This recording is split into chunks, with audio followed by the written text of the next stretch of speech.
Mesdames et messieurs et mesdemoiselles, bonjour, bonsoir. La salutation dépend de vos positions précises. Ouh là là.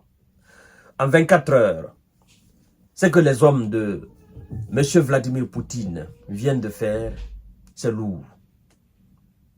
Et donc, moi je me dis, après tout ça, comment les Occidentaux peuvent s'asseoir devant leurs différentes populations pour dire que la Russie ne fait pas d'avancée majeure, ne fait pas de percée majeure. Sincèrement, je suis ébahi. Le monde est au courant de l'avancée spectaculaire. Chaque jour, c'est des nouvelles victoires enregistrées par les hommes de Poutine. Chaque jour, on ne cesse de raconter que la Russie avance. Chaque jour, c'est 1 centimètre de carré de plus, 2 kilomètres de carré de plus. Le gars va finir par perdre son pays en écoutant des discours non-sens. Chères dames, chers messieurs, chères demoiselles, c'est des avions, oui, des hélicoptères, c'est des vedettes sans pilote, c'est des hommes sur le sol qui ont été anéantis. Et la Russie ne fait que s'enfoncer dans la profondeur. Ce qu'ils appellent la défense des alliés. Cette défense est en train de tomber. Elle brise seulement, elle avance. Qu'est-ce que vous voulez qu'on dise? Eux-mêmes, ils relayent ces informations. Nous pouvons les cacher. Et même si on les cache, ça change quoi? Même si les Occidentaux manipulent l'information, mais si la réalité sur le terrain n'est pas manipulée, n'est pas falsifiée, ça change quoi?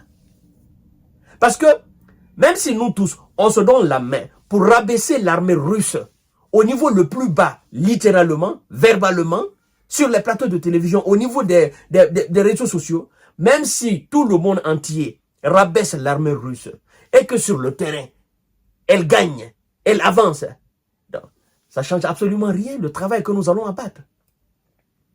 Cette manipulation de conscience de masse ne va rien apporter, mesdames et messieurs. Et donc, nous sommes obligés de relayer les informations, les vraies, les informations authentiques qui sont vérifiables et vérifiées, mesdames et messieurs.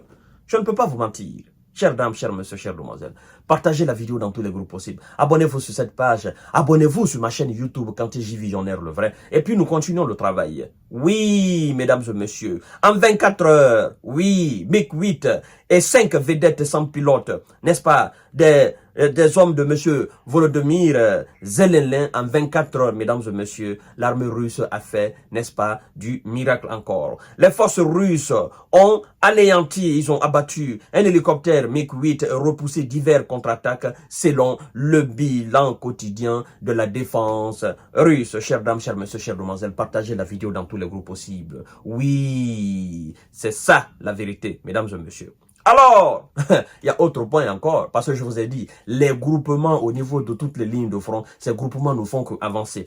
Effectivement, nous allons commencer par le groupement Nord, qui continue d'avancer dans la profondeur de la défense de Kiev. 6 contre-attaques ont été repoussées, les forces, n'est-ce pas, des alliés avec leurs supplétifs, ont perdu là plus de 180 S. Voilà, vous savez ce que je veux dire S. Mais aussi 2 blindés, un obusier D20 et 152 mm et 2 stations de brouillage de drones Bukovel AD.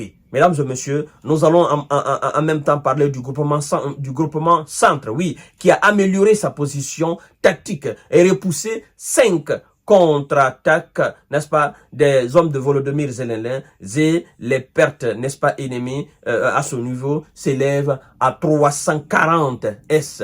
Chers dames, chers messieurs, chers demoiselles, nous allons enchaîner directement avec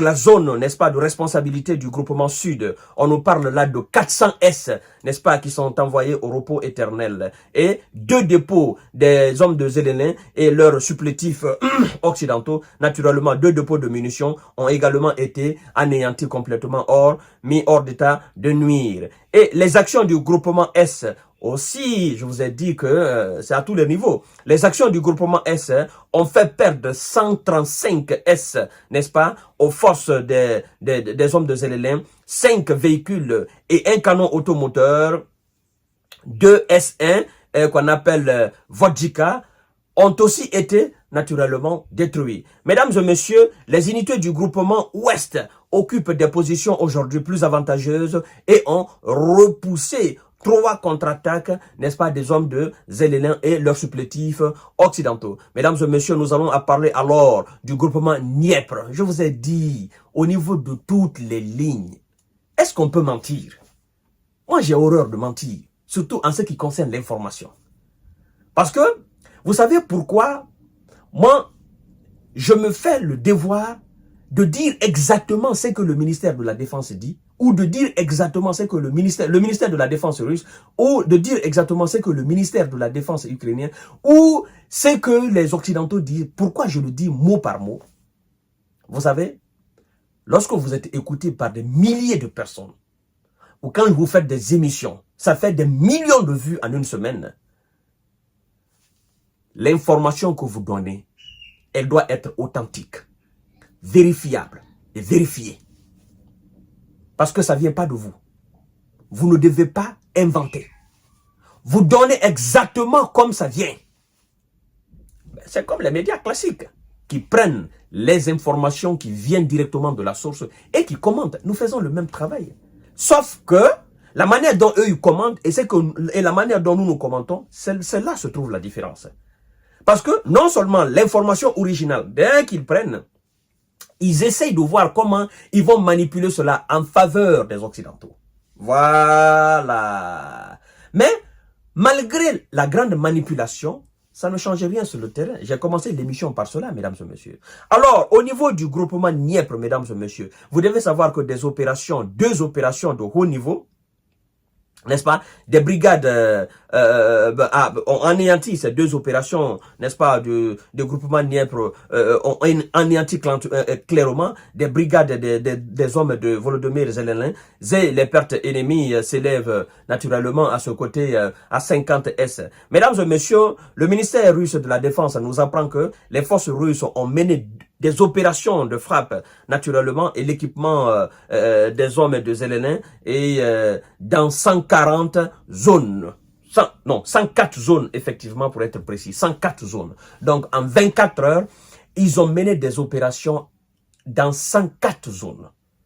Et ce qui a été fait, si nous faisons la sommation de tout ça là, du nombre de S qui ont été envoyés au repos éternel du côté de M. Zelensky, mesdames et messieurs, nous approchons des 1000, au plus même. Et vous savez, le nombre donné, c'est le nombre exactement qu'ils ont pu compter. Ceux qu'on n'a pas vus, écoutez, on ne peut pas compter cela. C'est ça aussi. Vous savez, la guerre c'est comme ça. Lorsque vous éliminez et que vous avancez, écoutez, qu'est-ce qui se passe? Ceux que vous avez éliminés là, et les autres vont fuir. Vous allez trouver les S par terre. Donc, certainement que vous allez compter les S. Ou les unités, vous connaissez déjà le nombre de personnes dans les unités. Vous voyez, chères dames, chers messieurs, chères demoiselles. Et donc, nous n'avons pas le droit de mentir. Nous n'avons pas le droit de manipuler l'information. Nous n'avons pas le droit de manipuler la conscience de masse. Notre droit, c'est de vous passer l'information brute, de la commenter de la manière la plus séduisante possible, la plus impartialement possible. Et donc, c'est ce que nous faisons. Donc, chères dames, chers messieurs, chères demoiselles, à tout à l'heure pour notre série d'informations de décortiquage. Partagez la vidéo dans tous les groupes possibles. C'est ce qui se passe sur le front en 24 heures, n'est-ce pas, par l'armée russe. Voilà. À tout à l'heure.